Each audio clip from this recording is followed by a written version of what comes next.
ये कहानी एक ऐसी दुनिया की बात करती है जहां लोग अपनी मृत्यु के बाद भी वर्चुअल दुनिया में जीवित रह सकते हैं और वीडियो कॉल के जरिए अपने प्रियजनों से जुड़े रह सकते हैं। बाय, जो अपनी मृत्यु से पहले एक कंपनी वंडरलैंड की मदद लेती है। ये कंपनी एडवांस्ड आर्टिफिशियल इंटेलिजेंस का इस्तेमाल करती है ताकि लोग अपने मृत या गंभीर रूप से बीमार प्रियजनों से वीडियो कॉल के जरिए जुड़ सकें। मगर यहाँ ट्विस्ट यह है कि क्लाइंट्स को कभी पता नहीं चलता कि उनकी असली जिंदगी कब खत्म होती है और वर्चुअल जिंदगी कब शुरू होती है। बाय को पता है कि उसकी बेटी जिया के लिए उसे खोना कितना मुश्किल होगा, इसलिए वह जिया से जुड़े रहने के लिए वंडरलैंड के प्रोग्राम में शामिल होने का फैसला करती है। उसकी माम हू रान इस आइडिया के खिलाफ है, लेकिन बाय उसे समझाने में कामयाब हो जाती है कि यह जिया के लिए सबसे अच्छा विकल्प है। वर्चुअल दुनिया में बाय एक आर्कियोलॉजिस्ट बनने का फैसला करती है, जो उसका बचपन का सपना था। इस तरह वह जिया को अपनी अनुपस्थिति का मतलब समझा सकती है। जैसा कि पता चलता है, बाय वंडरलैंड के हजारों क्लाइंट्स में से एक है जिनकी चेतना को एक विशाल वर्चुअल सिस्टम में स्टोर किया जाता है। हर क्लाइंट की जिंदगी उनकी इच्छाओं या उनके प्रियजनों की इच्छाओं के मुताबिक तैयार की जाती है। वंडरलैंड के कर्मचारी हैरी और ह्यांसू नए क्लाइंट्स के डेटा को प्रोसेस करते हैं और उनके वर्चुअल जीवन की तैयारी करते हैं। आखिरकार बाय का वीडियो फीड लॉन्च किया जाता है, जहां वह अपने नए वर्चुअल जीवन में पहले कदम रखती है। बाय खुद को एक एयरपोर्ट पर पाती है, जहां एक आदमी संजून उसके पास बैठता है। वे बातचीत शुरू करते हैं और बाय बताती है कि वह एक आर्कियोलॉजिस्ट है और एक लंबी ट्रिप पर जा रही है, जिससे उसकी बेटी जिया उसकी माँ की देखभाल में रहेगी। जब वे अलग होते हैं तो वे एक दूसरे का नंबर एक्सचेंज करते हैं। बाद में बायस एक रेगिस्तान में पहुंचती है और तुरंत अपनी माँ को कॉल करके अपनी उत्साहित भावनाएं साझा करती है। हू रान हिचकिचाते हुए कॉल उठाती है, क्योंकि वह अभी भी इस हकीकत से जूझ रही है कि उसकी बेटी अब जिंदा नहीं है। वह जिया को फोन पर बुलाती है और लड़की बेमन से नीचे आती है। बाय उनसे माफी मांगती है कि उसने समय पर कॉल नहीं किया और बिना बताए चली गई। उन्हें खुश करने के लिए वह उन्हें अपने आसपास की ओर दिखाती है और बताती है कि अब वह रेगिस्तान में काम कर रही है। वह हर रोज कॉल करने और कुछ नया शेयर करने का वादा करती है। इसी बीच एक स्पेस स्टेशन पर वंडरलैंड का एक और क्लाइंट टियो रहता है। सुबह सुबह वह अपनी गर्लफ्रेंड जोंगिन को वीडियो कॉल करता है, जो पृथ्वी पर एक आम जिंदगी जी रही है। टियो उसे जगाता है ताकि वह बार्सिलोना की अपनी फ्लाइट ना मिस करे। उसे वीकेंड पर मूवी देखने के लिए आमंत्रित करती है। वह तुरंत टियो को कॉल करके पूछती है कि क्या वह किसी और के साथ बाहर जाने के लिए ठीक है। टियो उसे प्रोत्साहित करता है और यहाँ तक कि उनके लिए टिकट बुक करने की पेशकश करता है। लेकिन जब उसे एहसास होता है कि जोंगिन किसी और के साथ रिलेशनशिप में है, तो उसका आत्मविश्वास डगमगा जाता है। उस शाम जोंगिन डिनर करते हुए टियो से बात करती है, जो एक बड़े स्क्रीन पर उसे लव सॉन्ग सुनाता है। ये दोनों के बीच के अलग अलग दुनियाओं के बीच का कनेक्शन बनाए रखता है। हकीकत में टियो एक एक्सीडेंट के बाद कोमा में है और जोंगिन अक्सर उसे हॉस्पिटल में मिलने जाती है। इसी बीच हैरी और ह्यांसू वंडरलैंड के एआई को ट्रेन करते रहते हैं ताकि उनके क्लाइंट्स असली इंसानों की तरह बोलें और व्यवहार करें। चूंकि टियो अभी भी जिंदा है, इसलिए असल में ह्यांसू ही है जो टियो के अवतार के पीछे छिपकर जोंगिन से बात करता है। एक दिन वंडरलैंड के कर्मचारी एक बुजुर्ग महिला जंगरान के पास जाते हैं, जो अपने मृत पोते जिंगू का वर्चुअल वर्जन बनवाना चाहती है। जब जंगरान अपने पोते को देखती है तो वह फूट फूट कर रोने लगती है। बातचीत के बाद वह हैरी और ह्यांसू से पूछती है कि उसे उससे नए कपड़े कैसे खरीदने हैं। वे समझाते हैं कि यह प्रोग्राम में कुछ क्लिक करने जितना आसान है। काम खत्म करने के बाद हैरी और ह्यांसू एक कैफे में जाते हैं। लंच के दौरान हैरी को उसके माता पिता का कॉल आता है, जो वंडरलैंड में अपलोड हो चुके हैं। उसकी माँ चिंता करती है कि वह पर्याप्त नहीं खा रही है और किसी के साथ डेटिंग नहीं कर रही है। उन्हें शांत करने के लिए हैरी झूठ बोलती है कि उसका बॉयफ्रेंड है।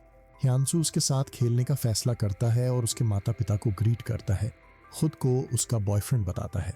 खुश होकर उसके माता पिता तुरंत उन्हें डिनर पर बुलाते हैं। हैरी फ्लस्टर्ड हो जाती है और आगे के सवालों से बचने के लिए कॉल खत्म कर देती है। उस शाम ह्यांसू हैरी के घर जाता है और वे उसके माता पिता से कनेक्ट होते हैं। उसके माता पिता ह्यांसू के बारे में सवाल पूछते हैं और उन्हें आशीर्वाद देते हैं, कपल की खुशी की कामना करते हैं। इसी बीच बाय जिया के साथ नियमित रूप से वीडियो कॉल के जरिए जुड़ी रहती है।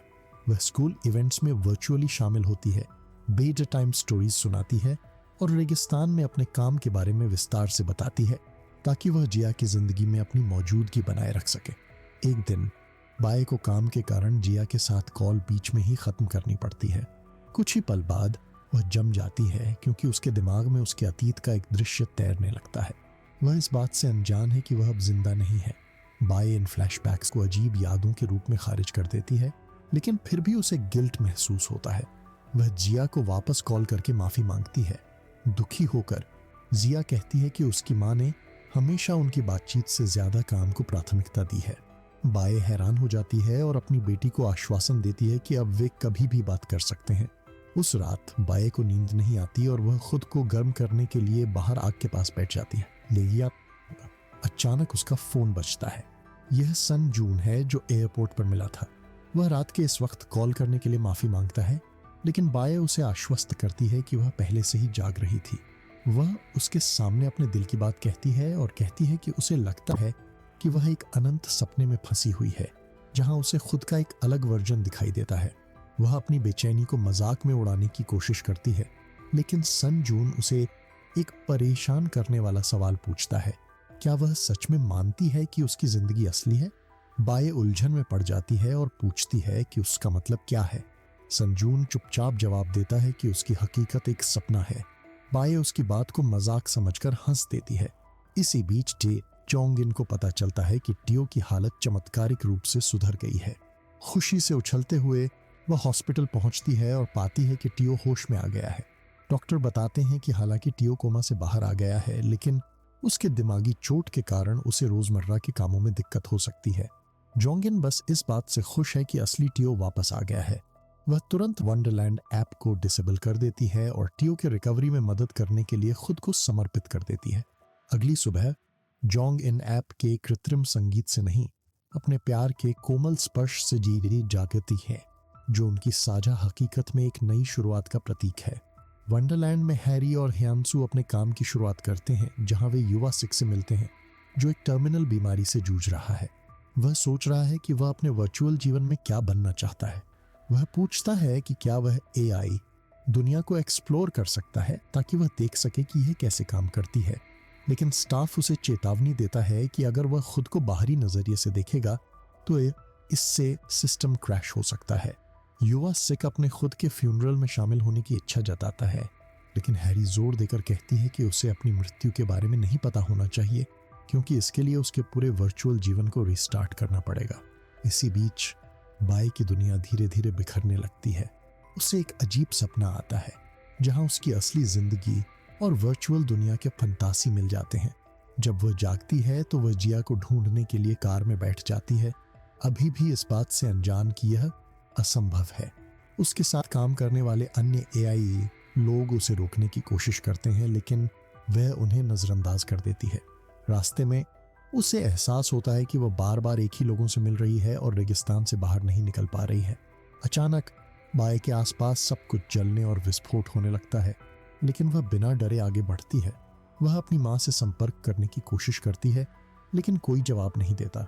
वंडरलैंड ऑफिस में हैरी और ह्यांसू सिस्टम में खराबी का पता लगाते हैं और एहसास करते हैं कि वे बाय को शट डाउन नहीं कर सकते, जो ऑपरेटिंग सिस्टम के करीब पहुंच रही है।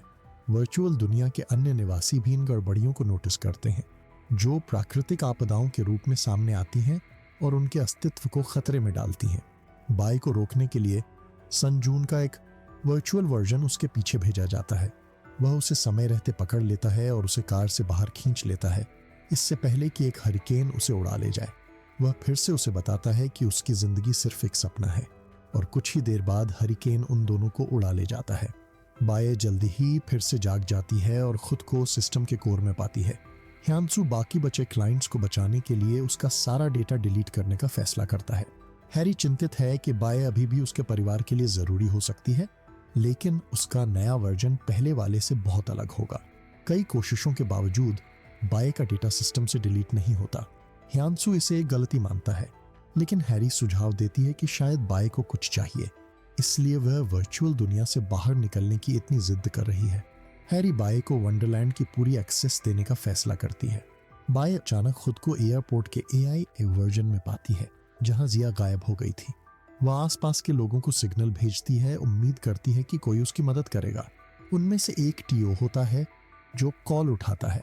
बाय उससे अपनी बेटी को ढूंढने में मदद करने के लिए कहती है। उसी पल टीओ जिया को एयरपोर्ट बिल्डिंग से बाहर आते देखता है और उसका पीछा करता है। लड़की लगभग एक कार से टकरा ही जाती है, लेकिन टीओ उसे बचा लेता है। वे एयरपोर्ट वापस लौटते हैं। जिया बताती है कि वह अपनी माँ के पास जाना चाहती थी। टीओ स्वीकार करता है कि उसकी माँ ने उसे कॉल किया था और उसे इंतजार करने के लिए कहा था। जल्द ही हुरान जिया को ढूंढ लेती है और टीओ को उसकी मदद के लिए धन्यवाद देती है।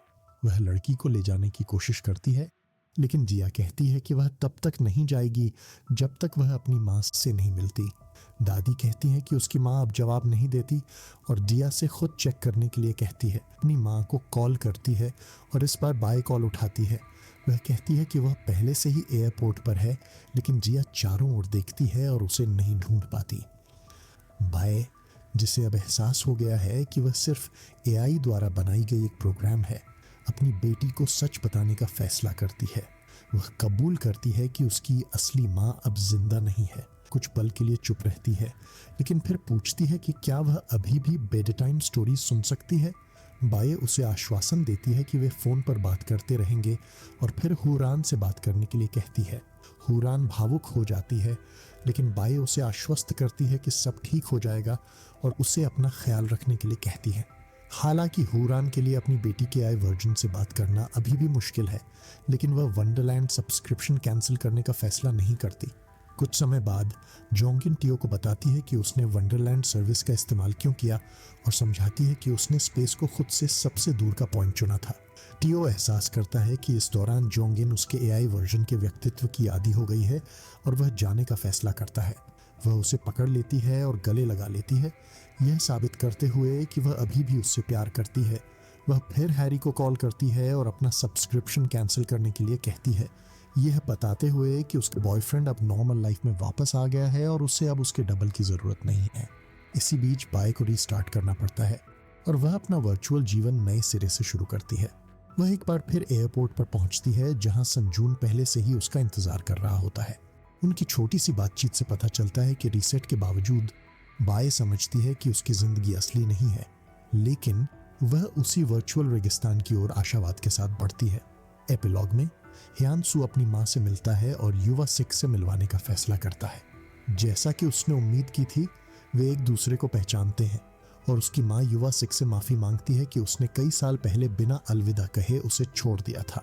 युवा सिक को कोई शिकायत नहीं है और वह उनके बीच संवाद फिर से शुरू करने का सुझाव देता है। ह्यांसू एहसास करता है कि उसे आखिरकार अपना पिता मिल गया है, भले ही यह इतने अजीब तरीके से हुआ हो। क्या आप अपनी जिंदगी को वर्चुअल दुनिया में जारी रखना चाहेंगे या अपने चले गए प्रियजनों को वापस लाना चाहेंगे, या फिर हकीकत को स्वीकार करना और फंतासी में खो जाने से बचना बेहतर है? अपने विचार कमेंट में शेयर करें, वीडियो को लाइक करें और चैनल को सब्सक्राइब करना न भूलें।